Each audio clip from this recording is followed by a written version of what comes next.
Oke, saya record dulu. Assalamualaikum warahmatullahi wabarakatuh. Waalaikumsalam warahmatullahi wabarakatuh. Semoga pada sehat walafiat hari ini. Amin. Sesuai jadwal ya, jam 5 kita mulai. Jadi biar nggak kesorean sambil menunggu kakak semua hadir di room ini. Ya, kakak-kakak yang bisa buka modul di LMS silahkan dibuka. Ini saya akan membacakan tentang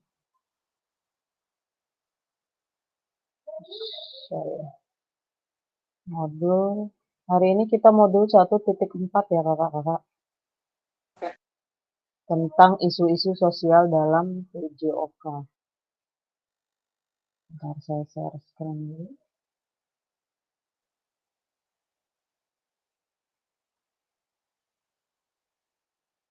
Oke, sudah terlihat ya kak. Ya di sini pendahuluan modulnya yang pertama adalah tujuan luas, memfasilitasi pembelajaran PJOK yang berpusat pada peserta didik secara efektif, bermakna, menyenangkan, dan refleksif. Capaian akhir pelatihan. Oke, bisa dibaca semua ya kakak-kakak. Selanjutnya elaborasi.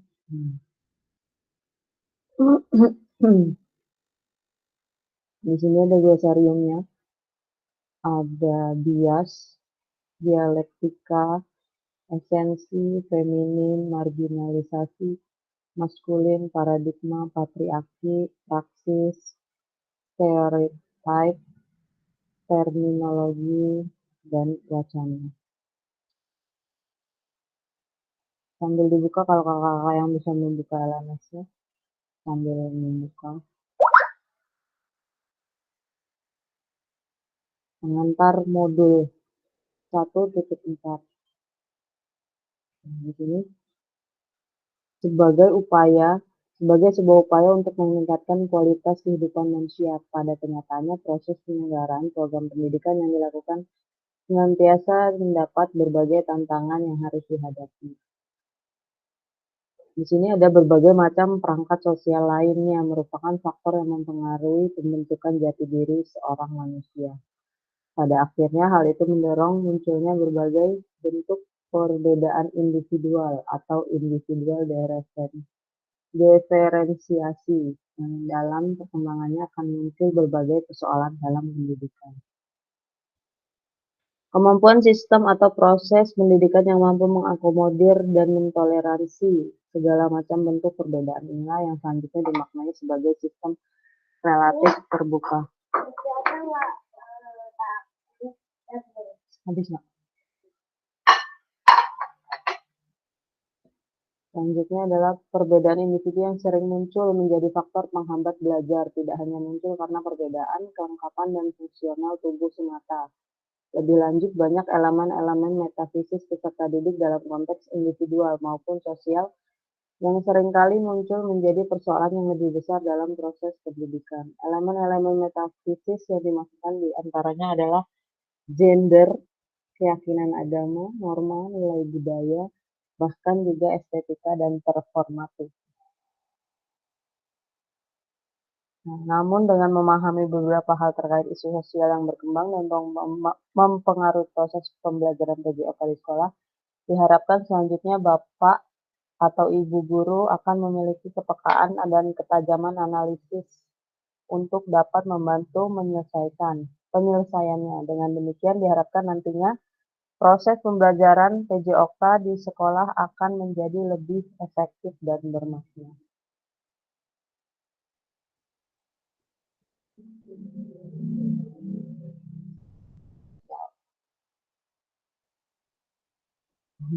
Bentar ya Kak, sinyalnya error.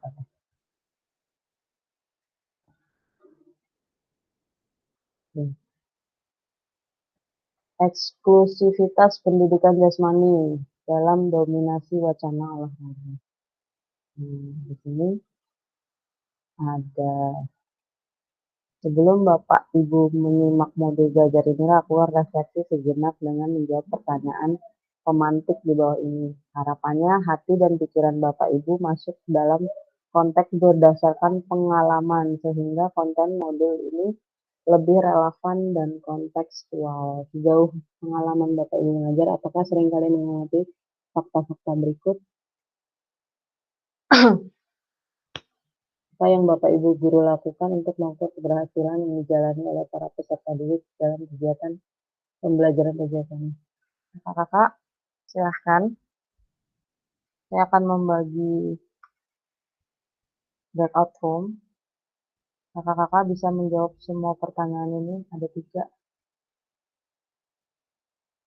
tiga pertanyaan. Nanti kakak-kakak menjawab pertanyaan ini. Saya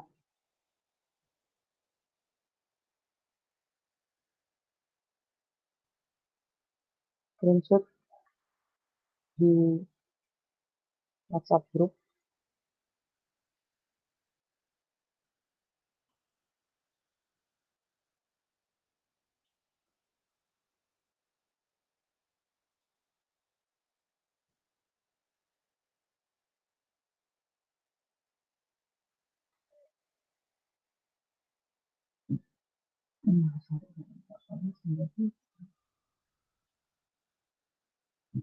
Ini ada 3 breakout room. Breakout room.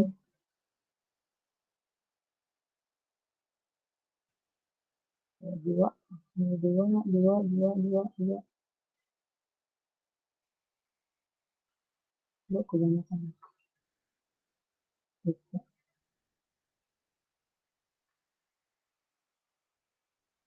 Ada 3 breakout room ya Kak. Silakan kakak-kakak menjawab pertanyaan yang sudah saya screenshot di grup WhatsApp. Waktunya 10 menit.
Yang lagi di jalan boleh menyimak saja Kak, nggak apa-apa.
Gempa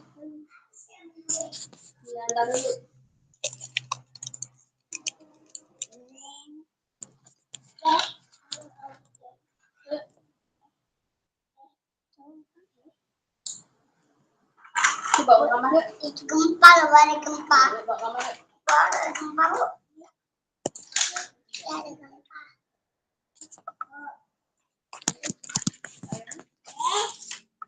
Ada gempa.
Oke, kakak-kakak sudah bergabung semua di sini. Ini cuacanya juga agak serem karena ada geluduk.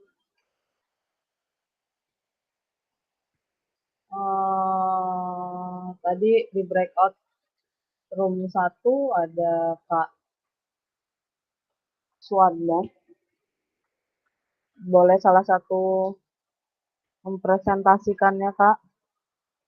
Atau mau kelompok 2 dulu? Hujan, Nak, hujan. Di kelompok 2 ada Kak siapa tadi? Atau di kelompok 3? Silakan mempresentasikan, boleh di kelompok mana aja. Kelompok 3 kayaknya cuman Kak Komar aja ya tadi ya. Boleh Kak Komar duluan deh kalau gitu.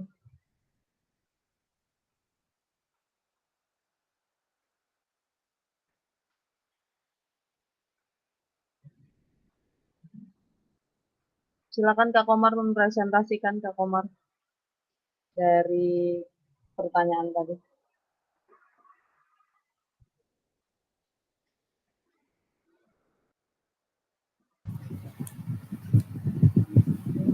Izin Kak, tadi dikirain memang teman-teman belum masuk ke breakout ya, jadi ditungguin. Jadi Ya sendiri, jadi belum. nggak cukup Ah, tadi iya. Kak ini Oh, orangnya. oh iya. Jadi tadi belum sempat ngetik-ngetik, baru baca-baca aja Kak terkait dengan Oh, pertanyaan ini. iya nggak apa-apa Kak, Tapi seadanya aja. sedikit sedikit sharing ya Kak terkait dengan menurut kami ya Kak, pengukuran keberhasilan pelajaran yang dijalin oleh para peserta didik itu dalam kegiatan itu pembelajaran. Kalau menurut kami Kak, terkait dengan itu,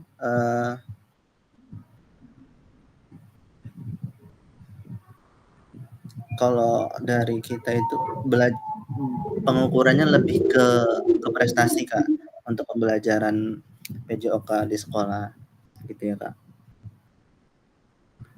Untuk mengajarnya itu lebih lebih ke kebiasaan ya Kak, kebiasaan dari tahun ke tahun gitu. Jadi untuk perkembangan, metode yang terpusat pada murid itu, belum menjadi faktor pengukur keberhasilan untuk peserta didik. Karena biasanya, ngajar itu identik dengan turun-temurun dari tahun sebelum-sebelumnya gitu, Kak. Kemudian, Iya Kak. untuk peserta didik memiliki kondisi yang sekarang, apalagi generasi udah bukan generasi Z ya, Kak, ya, terkait dengan adanya obesitas, kemudian memiliki tampilan gerak yang bagus, tapi badannya terlihat lesu gitu. Nah ini banyak sekali terlihat di sekolah gitu Kak, gitu. Bahkan, eee, bisa dibilang rata gitu, bisa dibilang rata gitu. Bahkan kalau penilaian di sekolah pun Iya, untuk PJOK khususnya anak-anak itu minimal mau gerak aja gitu, karena kan mereka udah lebih banyak game online dan lain-lain yang mempengaruhi gitu. Jadi iya, untuk bener. gerak di pelajaran PJOK itu memang benar-benar kita itu harus memutar otak gitu, gimana caranya anak ini yang penting mau bergerak aja dulu, walaupun sebenarnya jauh banget untuk menuju ke tujuan pembelajaran di setiap materi gitu. Kadang itu sih kayak yang beratnya kalau kita ngelihat kondisi sekarang gitu. Kemudian yang ketiga, terkait dengan peserta didik seperti itu, lebih kita itu masuk ke dunia mereka ya, Kak, gitu. Jadi kadang-kadang ketika pembelajaran PJOK, eee, lebih banyak nggak sesuainya, lebih banyak nggak sesuainya kalau kita harus berpatokan dengan misalkan, RPP dan lain-lain gitu, lebih lebih lebih jalan gitu aja, Kak, gitu, di luar dari tujuan pembelajaran. Mungkin itu, Kak. Terima kasih Kak, Ya. sudah mau menyampaikan presentasinya. Kemudian dari kelompok 2 silakan untuk yang mewakili.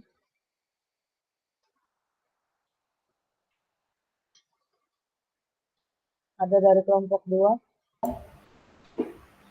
Maaf Kak, izin menjawab Kak untuk kelompok 2. Silakan Kak. Yang pertama itu pertanyaannya kan apa yang Bapak atau Ibu guru lakukan untuk mengukur keberhasilan pembelajaran yang dijalani oleh peserta didik dalam kegiatan pembelajaran PJOK. Nah, ini menurut pengalaman saya Kak ya, untuk menilai keberhasilan pembelajaran PJOK itu ada 5 yang menurut pengalaman saya yang saya gunakan. Itu adalah 1, penilaian keterampilan, tes fisik, ujian tertulis, observasi keterlibatan, dan refleksi diri Kak. Itu. Terus untuk yang pertanyaan yang kedua, apakah ada peserta didik dari Bapak Ibu guru yang memiliki kondisi seperti overweight atau bahkan obesitas, tidak memiliki keterampilan gerak yang bagus, badannya terlihat lesu, layu, dan tidak suka berolahraga. Nah, di sini di sekolah saya Kak, itu tentunya ada yang mengalami seperti itu. Itu tergantung gurunya tersebut sih Kak, untuk melakukan bagaimana cara pembelajarannya untuk anak-anak yang seperti itu.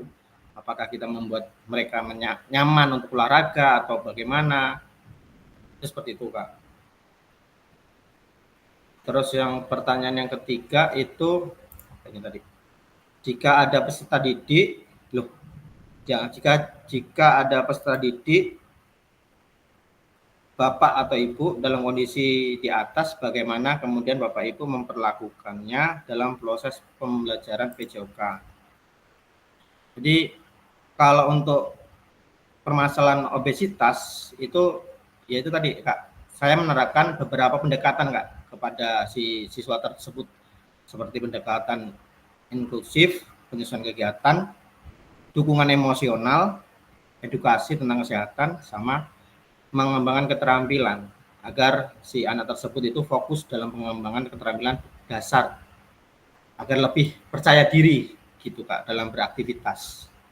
Itu saja sih Kak. Terima kasih. Sekian dari kelompok 2 Kak.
Oke.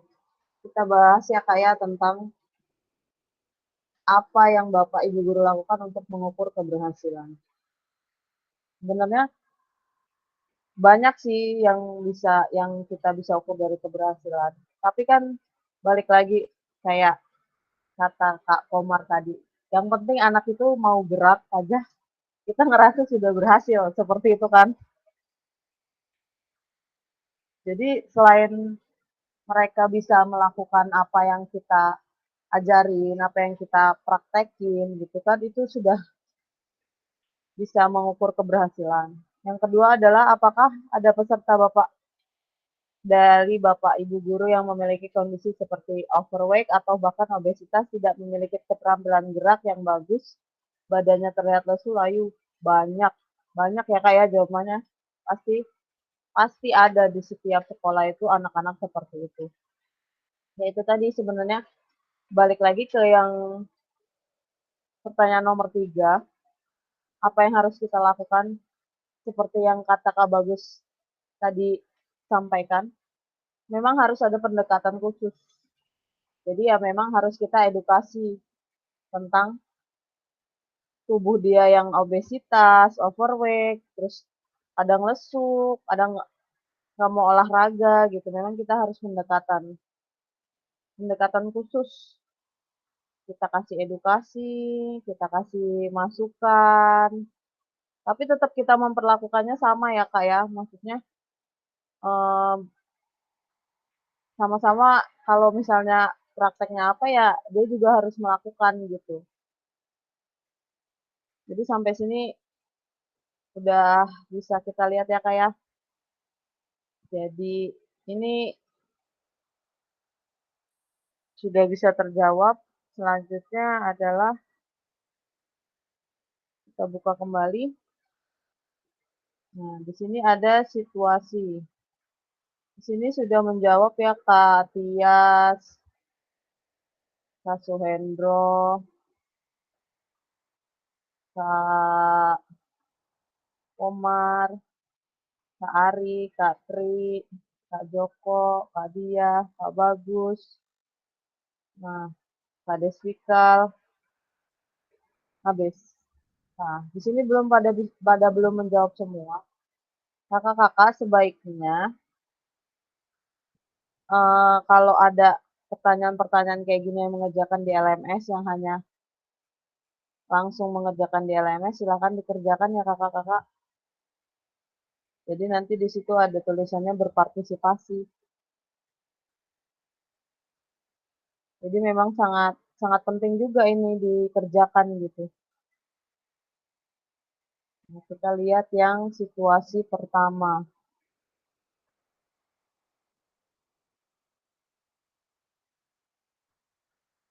Nah, di situasi pertama. Suatu ketika Pak Guru Budi ingin mengambil nilai untuk mengisi kebutuhan pemenuhan nilai rapor semester gasal di kelas 8. Untuk mendapatkan hasil nilai yang valid, maka Pak Budi merancang tes kemampuan fisik dan keterampilan bagi peserta didik. Untuk tes fisik, Pak Budi akan menggunakan tes push up, sit up, dan serta tes lari mengitari lapangan selama 12 menit. Selanjutnya, terkait dengan tes kecabangan olahraga, Pak Budi melakukan tes keterampilan dasar pada masing-masing cabang olahraga yang telah diajarkan dalam proses pembelajaran PJOK selama 1 semester yang telah berlalu. Pertanyaan dari konsep pendidikan jasmani secara umum, apa analisis yang Anda berikan? Yang kedua, terkait dengan wacana eksklusivitas, apa yang kemudian mungkin muncul dari situasi gambar tersebut? Di sini tidak ada jawaban dari Kak Tias. Dari sisi konsep pendidikan jasmani, tindakan Pak Budi merancang tes fisik keterampilan sangat relevan sesuai dengan pendidikan jasmani itu sendiri. Pendidikan jasmani bertujuan untuk mengembangkan aspek fisik, mental, emosional, dan siswa melalui aktivitas fisik. Beberapa poin analisis terkait pendekatan Pak Budi. Dengan melakukan tes push up, sit up, dan lari, Pak Budi berfokus pada pengembangan keterampilan motorik dasar siswa yang sangat penting untuk kesehatan fisik mereka. Aktivitas seperti ini membantu menguatkan otot, daya tahan, dan kebugaran. Tes yang dilakukan tersebut juga memungkinkan evaluasi efektivitas pembelajaran selama 1 semester. Ini penting untuk mengidentifikasi area yang perlu ditingkatkan dan untuk merancang program pembelajaran yang lebih baik. Oke kakak-kakak, harap maklum aja kalau suara saya tidak terdengar jelas karena memang hujan sedang deras cuaca. Nah, di sini kan banyak yang belum ngerjain kak.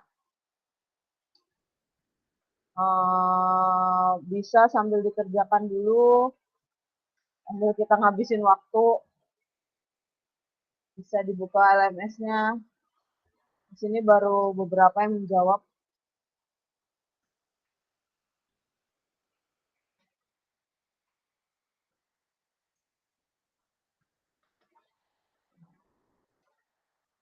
Silakan kakak-kakak kalau bisa dibuka LMS-nya. Saya mengingatkan kembali terkait tugas.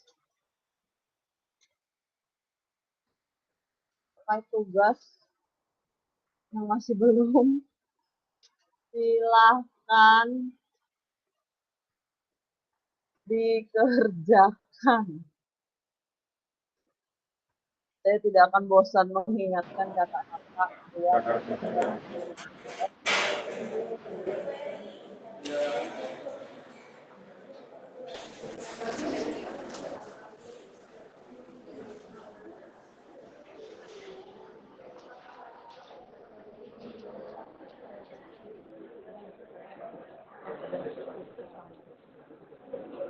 Patri masih ada 2 tugas lagi. Ngomong apa, Pak? Pak Suwandi, Pak Joko, 1 tugas lagi. Udah mengerjakan atau memang saya yang belum periksa? Iya, Kak. Udah berusaha, Kak. Saya mengecekkan tadi di kantor. Tolong ya, Kak Suwandi. Kemarin saya sudah memberikan tutorialnya. Iya, betul, Kak.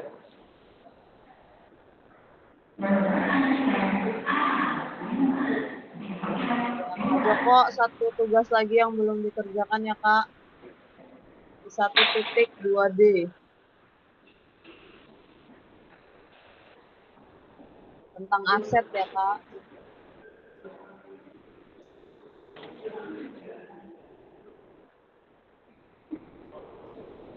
Sepertinya buat kerjanya makin deres.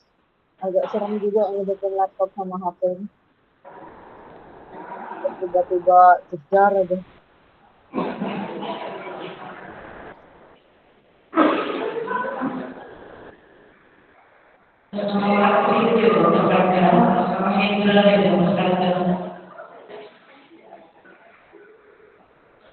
Yang mengerjakan 1 sampai 1.4E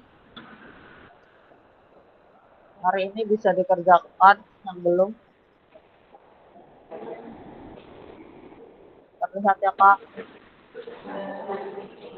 Pak Ahmad Rianto belum 1 pun. Kak Surya, oh ya, Kak Surya Jaya. Kak Muhammad Surya.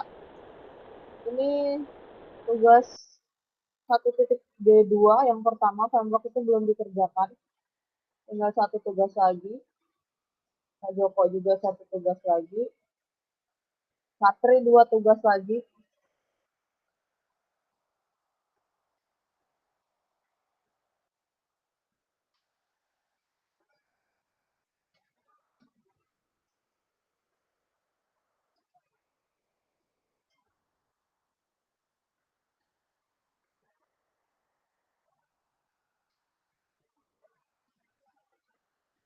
Nanti malam kita mulainya jam 6:30 ya, Kak.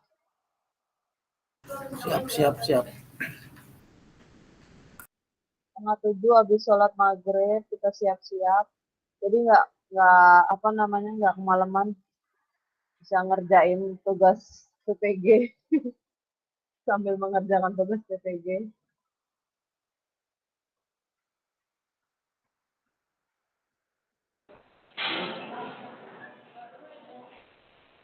Silakan kakak-kakak yang mengerjakan ini dikerjakan dulu di LMS-nya. Situasi 2, situasi 3, situasi 1, situasi 2.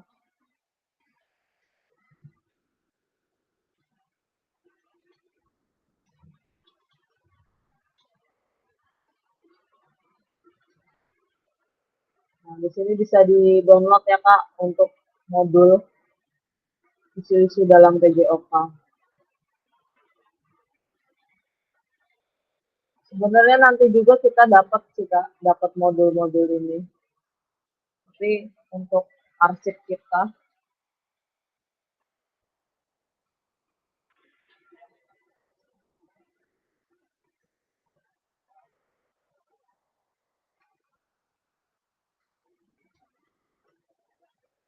nah, di sini ada Paradigma pendidikan inklusi adalah pendekatan dalam pendidikan yang menekankan penerimaan dan partisipasi semua individu, termasuk mereka yang memiliki kebutuhan khusus. Dalam lingkungan pendidikan yang umum, paradigma ini berusaha untuk menghilangkan segregasi dan diskriminasi dalam pendidikan dan menyediakan kesempatan yang setara bagi semua peserta didik untuk belajar bersama. Ya, jadi pasti ada, kan di sekolah kita tuh ada yang anak yang istilahnya mempunyai kebutuhan khusus ya Kak. Tapi dia kan nggak sekolah di tempat yang memang untuk orang-orang berkebutuhan khusus. Ada contohnya di sekolah saya, itu dia sebenarnya kalau dibilang berkebutuhan khusus gimana ya, dia tuh kadang suka ngomong sendiri kayak gitu. Kadang temen-temennya gangguin, langsung bawa batu kayak gitu. Tapi kalau olahraga dia pinter gitu, apa aja dia bisa gitu kan.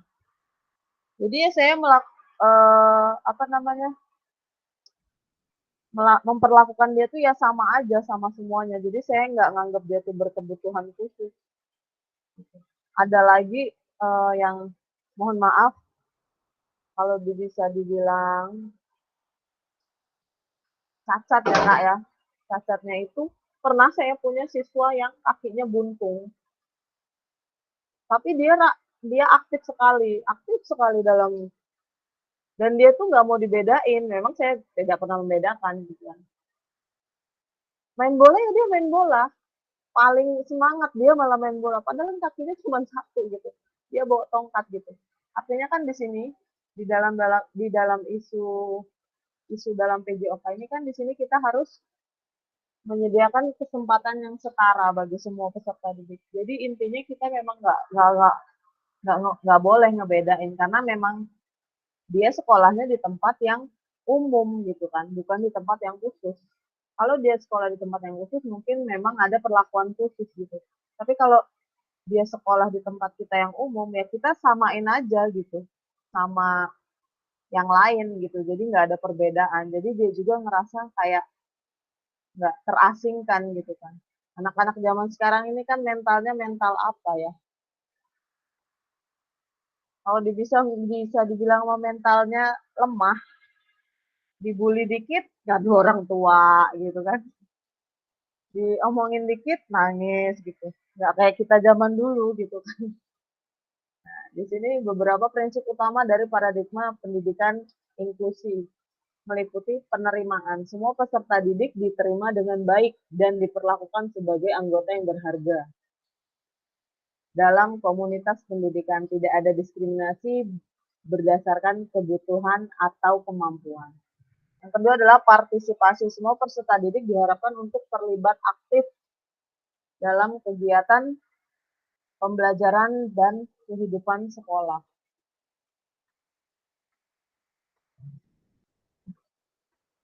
Mereka diberi kesempatan untuk berkontribusi dan berinteraksi dengan peserta didik lain. Yang ketiga, dukungan. Peserta didik dengan kebutuhan khusus diberikan dukungan yang diperlakukan untuk memfasilitasi partisipasi mereka dalam pendidikan. Ini bisa mencakup dukungan khusus, modifikasi kurikulum, atau bantuan teknologi.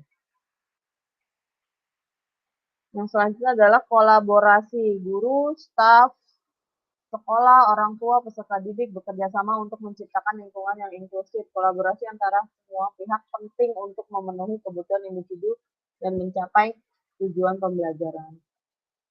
Yang selanjutnya adalah penghargaan terhadap keberagaman. Keberagaman dihargai dan dianggap sebagai sumber kekayaan dalam lingkungan pendidikan. Mengakui, menghormati perbedaan individu merupakan bagian dari paradigma pendidikan inklusi. Dengan menerapkan paradigma pendidikan inklusi, diharapkan bahwa semua peserta didik akan mendapatkan manfaat dari pendidikan yang lebih inklusif, termasuk peningkatan kesempatan belajar, pengembangan keterampilan sosial, pengakuan nilai-nilai keberagaman. Selain itu, paradigma ini juga berperan dalam mengubah sikap dan persepsi masyarakat terhadap keberagaman dan inklusi.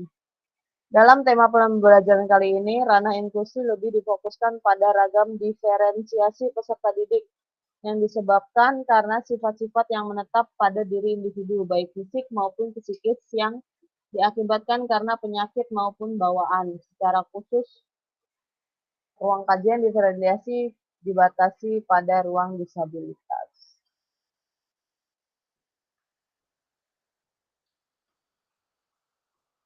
Oke. Di sini Anda diminta untuk membaca dan memberikan komentar, pandangan, atau pendapat berdasarkan pertanyaan yang diajukan pada forum diskusi LMS. Tuliskan pendapat atau pandangan Anda di bagian komentar forum diskusi di LMS pada setiap situasi yang dimunculkan. Nah, di sini dalam sebuah kelas terdapat 2 orang penyandang disabilitas. Yang satu menggunakan kursi roda, sementara yang satu mengalami amputasi pada lengan kanannya karena kecelakaan. Seandainya Bapak atau Ibu guru yang bertugas mengampu pembelajaran di kelas itu, langkah apa yang dilakukan? Di sini kan udah ada yang menjawab, Kak. Buat kakak-kakak yang belum menjawab, silakan menjawab di chat room. Saya akan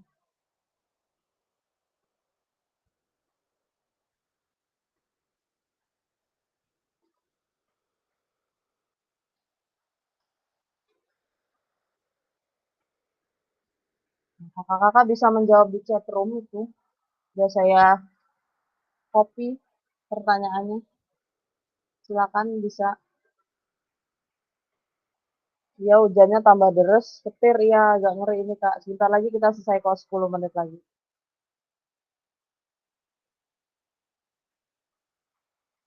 Kakak-kakak bisa menjawab di chat room dulu.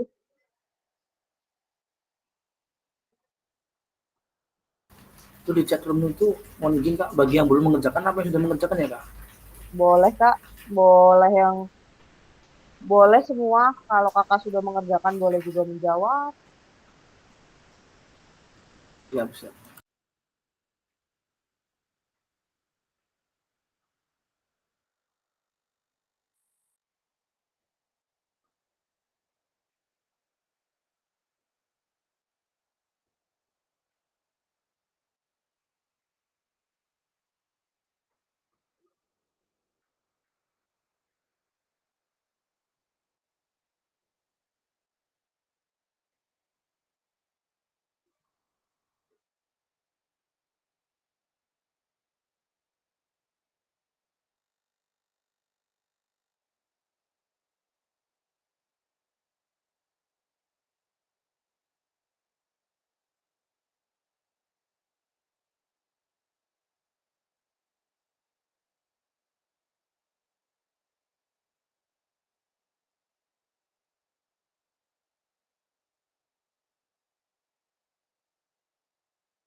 Oke, di sini udah ada yang menjawab. Mas Hendra, Arohima.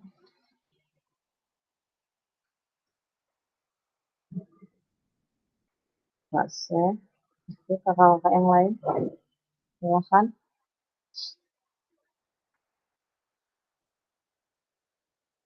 Guru harus memperlihatkan sikap, guru harus memperlihatkan sikap inklusi, empatik, terhadap penyandang disabilitas. Penting bagi guru untuk memastikan bahwa semua murid merasa diterima sepenuhnya di dalam kelas.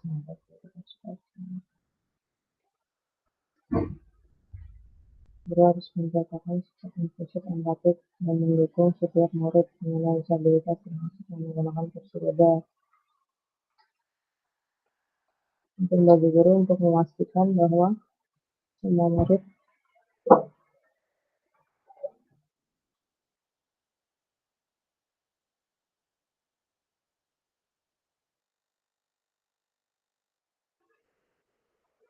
Oke, kakak-kakak silakan yang belum menjawab.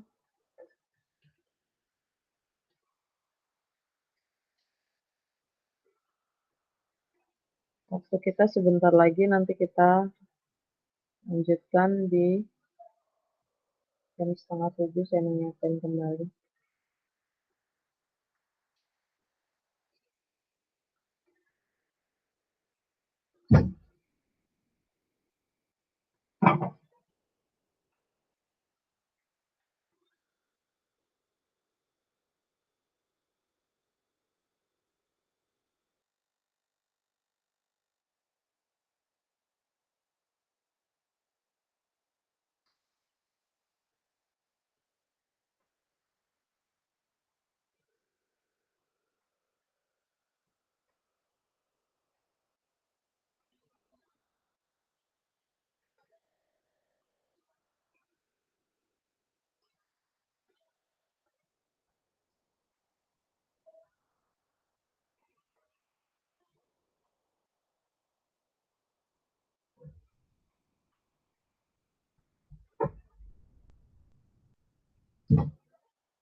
Oke, kakak-kakak, kita bahas ya, dalam sebuah kelas terdapat 2 orang penyandang disabilitas.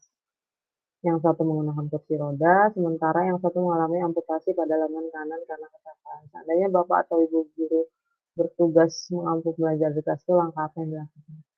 Di sini kalau kata Kak Sendro sebagai pengajar, ada beberapa langkah yang bisa diambil untuk memastikan bahwa kedua penyandang disabilitas tersebut dapat belajar baik di kelas. Pahami kebutuhan individu. Oke, lakukan pendekatan personal untuk memahami kebutuhan masing-masing siswa, bicara langsung dengan mereka, bisa membantu mengidentifikasi dukungan yang diperlukan. Yang kedua adalah akomodasi fisik. Pastikan ruang kelas ramah disabilitas untuk siswa yang menggunakan kursi roda. Pastikan jalur dan akses ke meja serta fasilitas lainnya. Oke.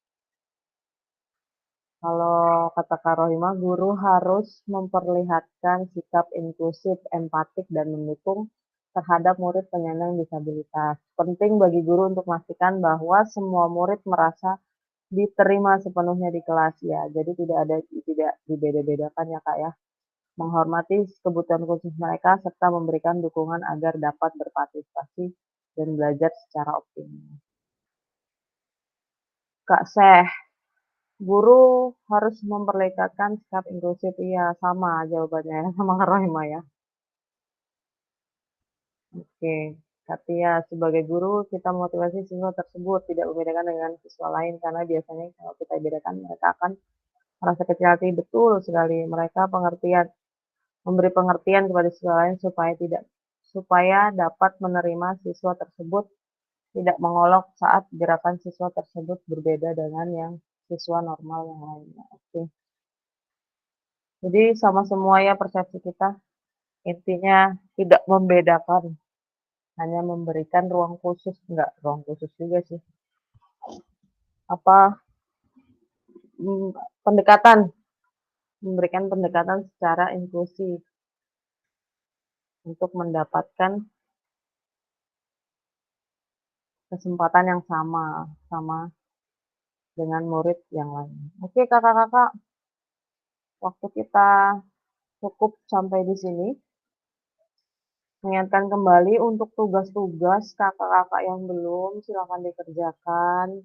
Yang tadi saya share, siapa aja yang belum, yang kurang, terus yang kayak yang di tugas-tugas seperti ini, silakan dikerjakan. Ya kakak-kakak, nanti kita lanjut lagi di jam 6:30 habis sholat Maghrib. biar kita nggak kemalaman. Oke, terima Siap. kasih kakak-kakak untuk waktunya. Saya akhiri. Assalamualaikum warahmatullahi wabarakatuh. Waalaikumsalam warahmatullahi wabarakatuh. Silakan kakak-kakak dibuka dulu kameranya. Saya akan screenshot.